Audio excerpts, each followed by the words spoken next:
खुद जर्मनी गया हूँ, पासपोर्ट यूँ उठा के फेंकते हैं। इंडिया का पासपोर्ट वो चूमते हैं, हमारा पासपोर्ट से हमारी कोई कदर नहीं है। पाकिस्तानी जो होते हैं ना बहुत ज्यादा लालची होते हैं। अगर बगैर वीज़ा की अगर एंट्री स्टार्ट कर दें, सबसे ज़्यादा मांगने वाले जाएंगे यहाँ पे। ठीक हो गया। उन्होंने अपने मुल्क में टूरिज्म प्रमोट करना है कि मांगने वाले प्रमोट करने हैं। No Pakistan, I love India. हमारा दिल दुख गया है, ये पाकिस्तान ये हाल हो गया। खबर ये है कि गल्फ कंट्री खासतौर पे अगर दुबई की बात करें, पाकिस्तान के मुख्तलिफ सिटीज के वीजा को उन्होंने बैन किया है। दूसरी साइड पे थाईलैंड जैसे कंट्री ने इंडियंस के लिए वीजा फ्री एंट्री की है 6 माह के लिए। हिंदुस्तान का जो पासपोर्ट है वो दुनिया के सबसे बेहतरीन पासपोर्ट में शुमार हो गया। उसके अलावा हिंदुस्तान को बहुत से ममालिक में फ्री वीजा एंट्री मिल रही है। पाकिस्तानियों की बात करते हैं, हमारे लिए रिस्ट्रिक्शंस लगाई जा रही है, वीजास बैन किए जा रहे हैं, गेट आउट के ट्रेंड्स लगाए जा रहे हैं, और वहीं पर हम देखते हैं कि वेलकम इंडियंस के ट्रेंड लग रहे हैं। आज तक भारत के अंदर जाके ये फीलिंग्स नहीं आई कि ये मेरा मुल्क नहीं है। आपके आगे ये हाथ बंधे हैं, खुदा की कसम हमारी जान छोड़ दें, हमारी जान छोड़ दें आप लोग। हमें अब नंगे हो चुके हैं, अब नंगे हो चुके हैं, खुदा की कसम अब नंगे हो चुके हैं। जय हिंद दोस्तों, भारतीय पासपोर्ट में पिछले वर्षों की तुलना में इस बार काफी सुधार आया है। हाल ही में जारी हुए रैंकिंग पासपोर्ट इंडेक्स के अनुसार भारत का पासपोर्ट 80वें स्थान पर पहुंच गया है। रैंकिंग जारी होने के बाद अब भारतीय यात्री बिना वीजा के दुनिया के 57 देशों की यात्रा कर सकते हैं। यानी इन सभी 57 देशों में भारतीयों को फ्री एंट्री मिलेगी। सिर्फ पासपोर्ट लेकर दुनिया के 57 देशों में आप घूम सकते हैं। भारत की बढ़ती अर्थव्यवस्था, लोकप्रियता और इकोनॉमी को देखते हुए आज पूरी दुनिया भारत के साथ मिलकर काम करना चाहती है। भारतीय वीजा की बढ़ती पावर को देखते हुए और अपनी इकोनॉमी सुधारने के लिए थाईलैंड और श्रीलंका की सरकार ने बड़ा कदम उठाते हुए भारतीय लोगों के लिए वीजा फ्री कर दिया है। वहीं अपना पड़ोसी देश पाकिस्तान, जो भारत की तरक्की और टेक्नोलॉजी देखकर हमेशा जलता रहता है, उसको अपने आप पर यकीन नहीं होता कि हम चारों तरफ भीख मांगते फिर रहे हैं और चाइना की गुलामी करते करते हमको भारत 200 साल पीछे छोड़ दिया है। आज पाकिस्तान की यह हालत हो गई है कि उसको कोई देश बुलाना ही नहीं चाहता। कई देशों ने तो पाकिस्तानी वीजा और पाकिस्तानियों को बैन कर दिया है। कई देश ऐसे जो गेट आउट पाकिस्तानी का बैनर लगा के उनको अपने देश से भगा रहे हैं, क्योंकि पाकिस्तानी जहां भी जाते हैं वहां भीख मांगना शुरू कर देते हैं और भीख मांगना उस देश में जुर्म माना जाता है। अभी जल्द ही दुबई की सरकार ने पाकिस्तानियों को बैन कर दिया, क्योंकि दुबई की सरकार पाकिस्तानी भिखारी से परेशान हो गई थी। दुबई की जेल पाकिस्तानी भिखारियों से भर गई थी। उसके बाद दुबई की सरकार ने पाकिस्तानी गवर्नमेंट को फटकार लगाते हुए पाकिस्तानियों को बैन कर दिया था। वहीं पाकिस्तानी पासपोर्ट की बात करें तो 2022 की रैंकिंग में पाकिस्तानी पासपोर्ट की स्थिति पहले से भी खराब है। पिछले साल भी पाकिस्तान का पासपोर्ट दुनिया का चौथा सबसे खराब पासपोर्ट माना गया था। सर, आपके इंडिया के विजिट के हवाले से मैं बहुत एक्साइटेड हूँ। मुझे आज तक भारत के अंदर जाके ये फीलिंग्स नहीं आई कि ये मेरा मुल्क नहीं है, या मुझे कोई डर है, या मुझे कोई खौफ है किसी से। ये एक सेकंड के लिए, आज से नहीं, पिछले 20 सालों से जा रहा हूं, एक दफा भी किसी दिन मुझे ये एहसास हुआ हो कि यार मुझे डर है यहाँ पे, मुझे कोई पकड़ ना ले, मुझे कोई रोक ना ले, मुझे आज तक एहसास नहीं। अब अनफॉर्चुनेटली पाकिस्तान में हर 10 साल बाद आपको जिहाद का एक डोज दी जाती है, जो आपके लिए मैं समझता हूं अच्छी नहीं है, आज भी है। और दूसरा, आपके ज़हन में जो शुरू से आपके निसाब में या दूसरी चीजों में हिंदुओं के खिलाफ जो नफरत डाली जाती है, मैं उसके सब खिलाफ हूं। और हिंदुओं के खिलाफ नफरत पहले आपके बजट का हिस्सा थी, पहले आपकी ये हिस्सा था कि आपको डरा के रखना कि हाँ हिंदुस्तान आ जाएगा, हिंदुस्तान खा जाएगा। लेकिन इस वक्त जिस तरीके से हिंदुस्तान तरक्की कर चुका है, अब आपकी मजबूरी है उनको फॉलो करना, उनके साथ चलना। हिंदुओं के खिलाफ जो नफरत डाली जाती है, मैं उसके सब खिलाफ हूँ। हमारा जो कंट्री है वो एक टेररिस्ट और एक दहशतगर्दी बम ब्लास्ट में, क्रिमिनल टाइप में बहुत ज़्यादा फेमस हो चुकी हुई है, इसलिए बैंड किया हुआ। मेरे ख्याल से यही वजह है और कुछ भी नहीं है। इंडियंस को फ्री वीज़ा दिया जाता है, बट टिकट लें और थाईलैंड के अंदर आ जाएं। थाईलैंड एक डेवलप कंट्री है। इसके बाद श्रीलंका ने, इससे पहले श्रीलंका ने भी कहा कि आप आ जाओ। क्या वजूहत है कि हमारा बाइकआउट क्यों हो रहा दुनिया में? हमारे पासपोर्ट की किसी जगह पे भी इज्जत नहीं है, क्योंकि हम गुलाम हैं। हम गुलाम पैदा हुए हैं, हमने गुलाम ही मरना है। गरीब आदमी इस महंगाई के दौर में जलील हो रहा है, वो खुदकुशियाँ कर रहा है। औरतें बच्चे अपने लेके नहर में खुद कूद के मर रही हैं, उनका कोई परसूनी हाल नहीं है।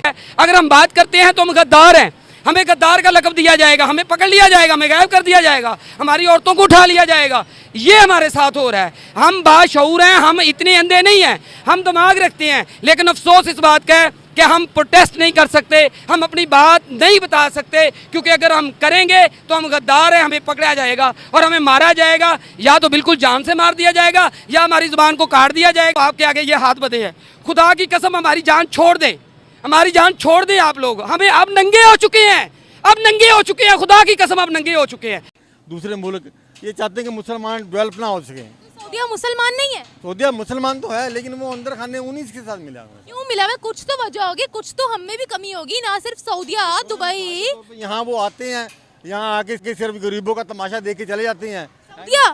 सऊदीया भी आता है, वही सारे मुल्क इस तरह करते हैं और क्या करते हैं। लोन भी तो आपको इतना दिया है इन ममालिक ने। वो लोन जिन्होंने लिया है, बस वो लोन ना समझे, उनको उन्होंने डॉलरों में लोन ले लिया हुआ है।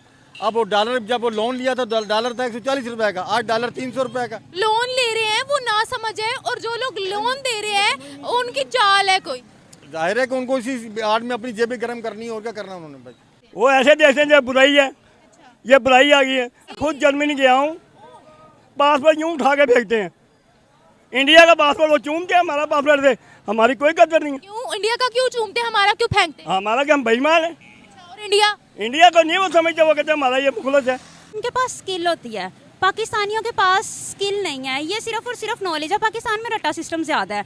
हमारे पास जो यूट्यूब चैनल है उसकी जो 51% जो शेयर होल्डर्स हैं वो इंडियंस हैं, क्योंकि वो ज़्यादा से ज़्यादा नॉलेज पूरे वर्ल्ड के साथ शेयर करते हैं। लेकिन पाकिस्तानियों के पास सिर्फ और सिर्फ उनके पास अपने कॉन्सेप्ट्स नहीं होते हैं। सिर्फ उन्हें पढ़ाया जाता है गधों की तरह कि उनके ऊपर एक बोझ ला दिया जाता है कि आपने ये बुक्स पढ़नी है, लेकिन उनको सिखाया नहीं जाता कि आप जो पढ़ रहे हैं उनको यूज़ कहाँ पर करना है। कि वहाँ पर लोग मेहनत करते हैं, ऑनलाइन सोर्सिंग बहुत ज़्यादा करते हैं। उनको कोई भी काम मिलता है, छोटे से छोटा काम भी मिलता है ना, तो वो उसको बड़ी मेहनत से करते हैं और उसमें करप्शन नहीं करते। उनको जितने की चीज़ मिलती है वो मैक्सिमम उस पर 2 to 3 रुपीज़ प्रॉफिट निकालते हैं। अब हमारे पास कोई भी चीज़ आती है उस पर 50+ हमारे पास टैक्स पे करना पड़ता है, जिसकी वजह से पाकिस्तान की इकोनॉमी दिन ब दिन कम होती जा रही है। चाइना जो है ना, चाइना में शुरू से सपोर्ट कर रहा है। सपोर्ट नहीं कर रहा, गुलाम बना रहा है। सपोर्ट कहाँ से कर रहा है? उसकी प्रोटेक्शन बिजली, लेकिन है कि चाइना को अमीर बनाने वाला पाकिस्तानी है। क्योंकि पाकिस्तान की उसकी सारी प्रोडक्ट्स पाकिस्तान में बिकती ज़्यादातर। हाँ, पाकिस्तानी उसे अमीर बनाया ना, और किन्हें बनाना था अमीर उसको। हाँ, यानी उनकी इकोनॉमी अगर दूसरे नंबर पर है तो पाकिस्तान की बदौलत जो वो चीज़ें प्रोडक्शन बनाते हैं। पाकिस्तानी जो होते हैं ना बहुत ज़्यादा लालची होते हैं।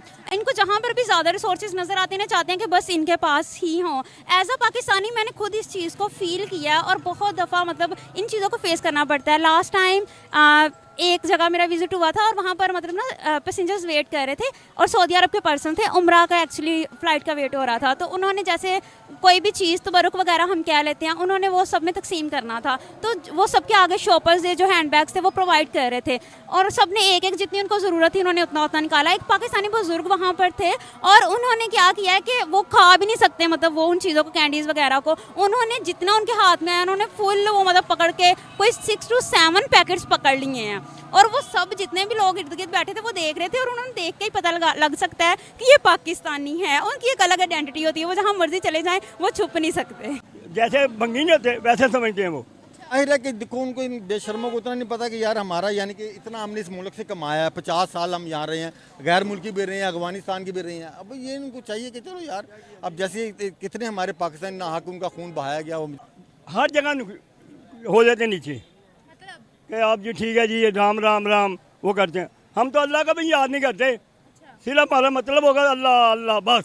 इंडिया वालों की वैल्यू है। मैं जब ईरान में गया हूँ, होटल वाला ने मुझसे पूछा है कि भाई कहाँ से आए हो, मैंने कहा पाकिस्तान से। उन्होंने कहा no Pakistan India I love. मुझे बहुत बुरा लगा। थाईलैंड ने ये बोला है कि इंडिया के लिए वीज़ा की जरूरत, इंडियंस के लिए वीज़ा की ज़रूरत ही नहीं, वो बगैर वीज़ा के लिए 6 माह के लिए ऑलमोस्ट ये उन्होंने अपॉर्चुनिटी दिया कि बगैर वीज़ा के आप वहाँ पे आए। तो सारा दिन ना हमारा तो यही होता है कि हमारा उड़ना बछोड़ना इंडियन के साथ है। उनके ख्वाबों में हम ड्रामे देखते हैं, गाने सुनते हैं और सुबह होते ही हम नारा लगाते हैं कि इंडिया को ख़त्म कर देंगे। ये ना वो ख़त्म होगा ना हम ख़त्म होंगे। हमने भी रहना है, उन्होंने भी रहना है। आपसे वही तो बात कर रहा हूँ, आप जज्बाती होकर बात कर रहे हैं, मैं आपको कह रहा हूँ आप अपना कंपेयर कर रहे हैं इंडिया के साथ। आप अपने आप को इंडिया के साथ कंपेयर नहीं करें। वो बहुत स्ट्रॉन्ग इकॉनमी है। आपकी जीडीपी कहाँ खड़ी हुई है, उनकी जीडीपी कहाँ पे है, उनकी बजटिंग कहाँ पे है, उनका ओवरऑल इन्फ्लेशन कहाँ पे है, हमारी इन्फ्लेशन का। हम उनके एज अ रेशो बात करें तो हम तो उनसे कम्पीट ही नहीं करते। हम अपने आप को कम्पीट करना, हम अफगानिस्तान में कम्पीट कर लें। कि मैंने BSc इंजीनियरिंग की तो हम गए थे थाईलैंड पढ़ने के लिए। हमारे जो दोस्त साथ थे वो कर्नाटका से थे, वो इंडियंस थे। तो हमें बड़ा हुआ ताज्जुब कि ये हमें पढ़ा रहे हैं तो ये हमसे ज़्यादा क्यों है। तो उसने बताया कि उसने BSc के बाद MSc की, MPhil किया और उसने PhD की। उनके पास मौके हैं। हमारे यहाँ कन्वर्शन रेट जो BSc इंजीनियरिंग के बाद, मैं अपने शोबे से बता सकता हूँ कि MPhil का रेट 2% है और PhD का 1% है। इवन सऊदी अरब की अगर बात करें या गल्फ कंट्रीज की बात करें, उन्होंने बोला था कि 90% जो यहाँ उनके वहाँ पे बेकारी हैं वो पाकिस्तान से जा रहे हैं। और ये मैं अपने पास से नहीं कह रहा, किसी का दिल हो तो क्या नहीं। आपका दुबई ने आपको मल्टीपल सिटीज के जो है वो पासपोर्ट बैन किए हुए, उन्होंने कहा जी इन लोगों का वीज़ा नहीं लग सकता जी, पाकिस्तानियों का, इस्लामिक कंट्रीज हैं, पाकिस्तान की मल्टीपल सिटीज़ के, ठीक हो गया, उनकी वेबसाइट पेजेस पे हैं। अब वो लॉ जो दुबई या सऊदी गल्फ में अप्लाई करना पड़ता है उनको अपनी डेट ऑफ बर्थ और अपना एरिया चेंज करना पड़ता है। बिरला कंपनी का, ठीक है। अब बिरला कंपनी इंडिया की बहुत बड़ी है, मगर उन्होंने अपना एक खास हेड रखा हुआ है एजुकेशन के लिए। वो लड़के वेब पे बैठते हैं, उनसे अभी मैं बात करना चाहूँगा तो वो मुझे क्वेश्चन का रिप्लाई भी देंगे कि आपका इंजीनियरिंग। हाँ जी, वो उनके लिए एक इंजीनियर है जहाँ से भी हो। No Pakistan, I love India. हमारा दिल दुख गया है, ये पाकिस्तान ये हाल हो गया कि बगैर वीज़ा के आप वहाँ पे आए। इसके अलावा श्रीलंका ने बोला बगैर वीज़ा के इंडियंस आए। मेरी वही मैं कह रहा हूँ, अगर आप अभी मैं आपको बताता हूँ, यहाँ पे अगर बगैर वीज़ा की अगर एंट्री स्टार्ट करते हैं, सबसे ज़्यादा मांगने वाले जाएंगे यहाँ पे। ठीक हो गया। उन्होंने अपने मुल्क में टूरिज्म प्रमोट करना है कि मांगने वाले प्रमोट करने हैं।